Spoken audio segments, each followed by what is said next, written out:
English premier ലീഗിൽ കരുത്തർക്ക് സമനില കുരുക്ക്. സൂപ്പർ പോരാട്ടമായ മാഞ്ചസ്റ്റർ സിറ്റി ചെൽസി മത്സരം സമനിലയിൽ അവസാനിച്ചു. ഇരു ടീമുകളും ഓരോ ഗോളുകൾ വീതം നേടി. ഇഞ്ചുറി ടൈമിൽ എൻസോ ഫെർണാണ്ടസ് നേടിയ ഗോളാണ് ചെൽസിക്ക് രക്ഷയായത്. ഫുളാം ലിവർപൂളിനെയും സണ്ടർലാൻഡ് ടോട്ടനത്തെയും സമനിലയിൽ കുരുക്കി. മാഞ്ചസ്റ്റർ യുണൈറ്റഡ് ലീഡ്സ് മത്സരവും സമനിലയിൽ കലാശിച്ചു.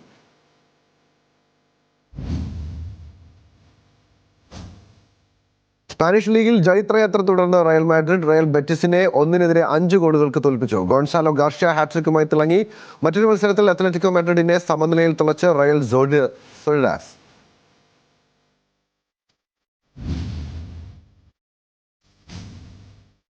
ഇംഗ്ലീഷ് പ്രീമിയർ ലീഗിൽ ക്ലബ് മാഞ്ചസ്റ്റർ യുണൈറ്റഡിന്റെ ഉടമകൾക്കെതിരെ ഒള്ളിയമ്പുമായി പരിശീലകൻ റൂബൻ അമോറിം. ക്ലബിൽ ആഗ്രഹിച്ച മാറ്റങ്ങൾക്ക് മാനേജ്മെന്റ് തടസ്സം നിൽക്കുന്നുവെന്നായിരുന്നു വാർത്താ സമ്മേളനത്തിലെ തുറന്നുപറച്ചിൽ. വെറും പരിശീലകനായി മാത്രമല്ല എത്തിയതെന്നും ക്ലബിന്റെ മാനേജർ കൂടിയാണ് താനെന്നും അമോറിം പറഞ്ഞു. ലീഡ്സിനെതിരായ മത്സരത്തിൽ സമനില വഴങ്ങിയതോടെയാണ് പരിശീലകന്റെ തുറന്നുപറച്ചിൽ.